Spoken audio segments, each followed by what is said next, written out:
चलिए इसी बीच रुक कर लेंगे मध्य प्रदेश से जुड़ी हुई बड़ी खबर की ओर, जहां आपको बता दें कि बीजेपी प्रदेश कार्य समिति की बैठक दरअसल शुरू हो चुकी है। रविंद्र भवन सभागार में कार्य समिति की यह बैठक चल रही है। इस बैठक में केंद्रीय मंत्री भूपेंद्र यादव भी अब हिस्सा लेंगे।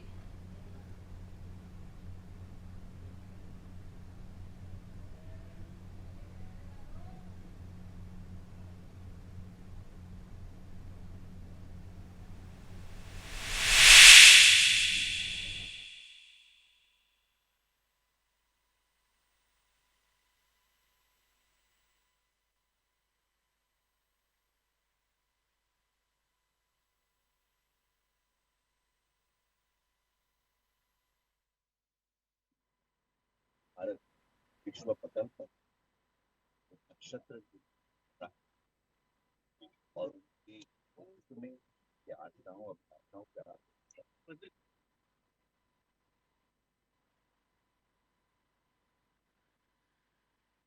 सर राहुल जी गुजरात की बैठक सरकार के कामकाज और संगठनात्मक कामकाज समीक्षा और आने वाले समय में जो हमारा रोड मैप होता है, जो हमारे काम करने के जितने भी तरीके होते हैं उस सब का एक दस्तावेज होता है। इसलिए भारतीय जनता पार्टी के लिए कार्य समिति बहुत ही महत्वपूर्ण है। लेकिन एक अच्छी बात है कि इस कार्य समिति में मंडल अध्यक्ष को भी आमंत्रित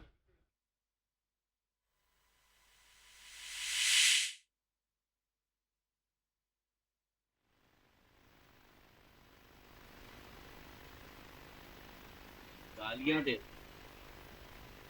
जनता ने इनको एक बार नहीं 3 बार विपक्ष में बैठने का आदेश दे दिया, लेकिन फिर भी इनका अहंकार देख। 2004 का चुनाव, 2019 का चुनाव और 2024 के चुनाव, तीनों चुनाव में मिलाकर जितनी सीट कांग्रेस पार्टी को मिली उन सब को भी एक साथ एकत्रित कर 45, 56 और 99, उसके बाद भी 239 तक उनका आंकड़ा नहीं पहुंचता, जो भारतीय जनता पार्टी को अकेले इस चुनाव में आशीर्वाद देता है। गिरबान में झांकें, असलियत को पहचाने, जमीन जहां उनकी फिसली है उसका आभास लें और उसके बाद अपना वक्तव्य दें। बहुत बहुत धन्यवाद।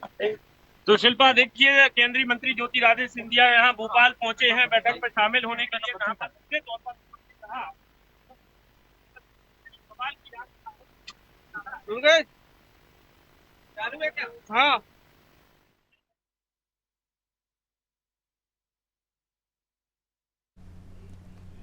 तो आपको बता दें कि बीजेपी प्रदेश कार्य समिति की बैठक शुरू हो चुकी है। रविंद्र भवन सभागार में कार्य समिति की यह बैठक शुरू हुई, जिसमें केंद्रीय मंत्री भूपेंद्र यादव थोड़ी देर में बैठक में हिस्सा लेंगे, जबकि केंद्रीय मंत्री ज्योतिरादित्य सिंधिया बैठक में शामिल हो चुके हैं। पार्टी के आगामी कार्यक्रमों पर इस बैठक में रणनीति बनाई जाएगी। खासतौर पर पार्टी की अब आने वाले समय में क्या कार्य योजना रहने वाली है, उपचुनाव को लेकर क्या तैयारी है पार्टी की।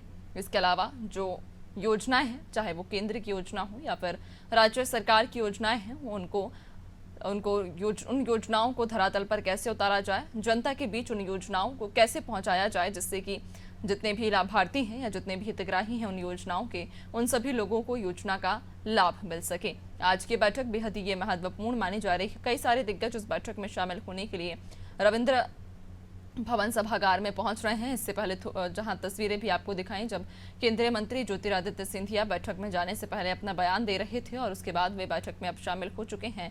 तो कई दिग्गज आज इस बैठक का हिस्सा बनेंगे। तमाम विषयों पर इस बैठक में चर्चा की जाएगी, एक फुल प्रूफ रणनीति बनाई जाएगी, आगामी कार्यक्रमों को लेकर रणनीति तैयार की जाएगी कि आगे आने वाले समय में किस तरह से पार्टी काम करेगी, क्या कार्य योजना पार्टी की रहेगी। चूंकि अक्सर ही बीजेपी जहां आपको बता दें कि फुल प्रूफ रणनीति के साथ काम करती है। इसके पहले दो चुनावों में देखा भी गया था कि बूथों को मजबूती देने के लिए काम किया गया था, सभी छोटे कार्यकर्ताओं को एक्टिव करने का काम भी किया था। ज्यादा जानकारी लेंगे, सहयोगी हमारे दुर्गेश जुड़ चुके हैं। दुर्गेश, बीजेपी प्रदेश कार्य समिति की बैठक शुरू हो चुकी है, कई दिग्गज बैठक में शामिल होने के लिए पहुंच भी चुके हैं। क्या अपडेट बैठक को लेकर?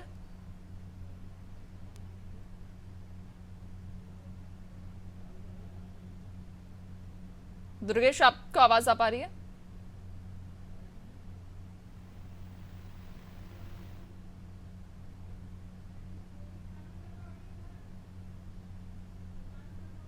बनाई है उन लोगों का सम्मान किया जाएगा। उसके बाद जो है बैठक तो अभी बैठक शुरू हो गई है और बैठक में जो है राष्ट्रीय संगठन मंत्री और शिव प्रकाश, उसके साथ ही क्षेत्रीय संगठन मंत्री, उसके अलावा बीजेपी प्रदेश अध्यक्ष विष्णुदत्त शर्मा, तमाम लोग यहाँ पर मौजूद हैं। उसके साथ ही कुछ ही देर में सीएम डॉक्टर मोहन यादव और जो केंद्रीय मंत्री हैं भूपेंद्र यादव, वो भी शिरकत करेंगे कार्यक्रम में। और कार्यक्रम में ये जो प्रदेश कार्य समिति मेगा बैठक है बीजेपी की, इससे पहली बार ऐसा हो रहा है कि जो है मंडल स्तर तक के पदाधिकारियों को बुलाया गया है, मंडल अध्यक्षों को बुलाया गया है, तमाम जो पार्टी के प्रकोष्ठ है उन प्रकोष्ठों के जो प्रदेश पदाधिकारी हैं, प्रदेश प्रवक्ता हैं, सभी विधायक हैं, सभी सांसद हैं, उन सारे लोगों को बुलाया गया है। जो आईटी सेल है, जो मीडिया डिपार्टमेंट है, उनको बुलाया गया। उसके साथ ही तो जो राजनीतिक प्रस्ताव है उन राजनीतिक प्रस्ताव लाया जाएगा। उसके साथ ही जो पार्टी की रणनीति है, आने वाले समय में पार्टी की रणनीति किस प्रकार से होनी चाहिए, क्या काम करने चाहिए, उस पर बात की जाएगी। उसके साथ ही जो संगठन के काम है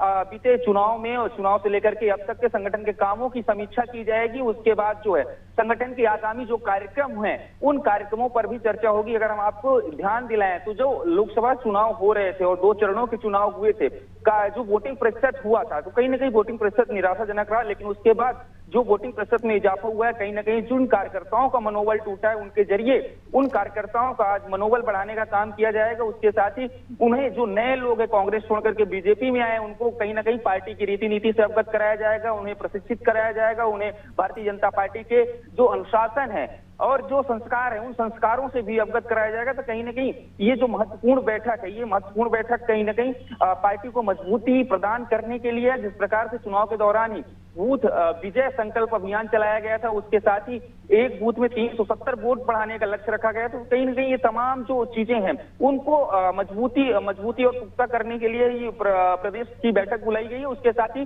जिस तरीके से मध्य प्रदेश में 29 लोकसभा सीटों पर भारतीय जनता पार्टी ने जीत का परचम लहराया है, उसको लेकर के भी डोर टू डोर जो है बीजेपी कार्यकर्ता जनता के बीच जाएंगे, जनता का जो है आभार जताएंगे। उसके साथ ही जो प्रस्ताव लाया जाएगा उसमें कहीं ना कहीं जिस तरीके से तीसरी बार देश में एनडीए की सरकार बनी है उस प्रस्ताव पर भी मुहर लगेगी। तो अभी फिलहाल जो है बैठक शुरू हो गई है। थोड़ी देर में मध्य प्रदेश मुख्यमंत्री डॉक्टर मोहन यादव और केंद्रीय मंत्री भूपेंद्र यादव शिरकत करेंगे और देर शाम तक बैठक का सिलसिला चलता रहेगा। बिल्कुल, यानी कि बैठक शुरू हो चुकी है, कई दिग्गज इस बैठक में शामिल भी हो चुके हैं। और जिस तरह से आप भी जानकारी दे रहे हैं कि पहली बार ऐसा हो रहा है कार्य समिति की बैठक में कि मंडल अध्यक्षों को भी बुलाया गया है। इसके पहले भी हमारी चर्चा हुई थी दुर्गेश, जब इस बारे में भी चर्चा की गई थी कि जो बूथ थे उनको मजबूती देने का काम पार्टी ने किया था, दोनों ही चुनाव में हमने देखा था। लेकिन इसके इतर अगर बात करें सदस्यता अभियान की, जो लगातार आप भी जिक्र कर रहे हैं कि इसके बाद हो सकता है शायद एक सदस्यता अभियान चलाया जाए और उस सदस्यता अभियान के तहत में तमाम लोगों को पार्टी के भीतर ज्वाइन कराया जाए। इसके पहले चुनाव के दौरान देखा गया था कि लाखों की संख्या में जो कार्यकर्ता थे उन्हें एक्टिव कराया गया था और नए सदस्यों को बीजेपी ने अपनी पार्टी के भीतर ज्वाइन कराया था। ऐसे में अब क्या उम्मीद है आपको, चूंकि उपचुनाव नजदीक है, उपचुनाव को लेकर तैयारी तो तेज कर दी गई है, लेकिन इसके अलावा जब उपचुनाव खत्म हो जाएंगे तो क्या उन बूथों पर जो सक्रियता पहले बनी रही थी चुनाव के दौरान, वो सक्रियता बाद में भी देखने को मिलेगी?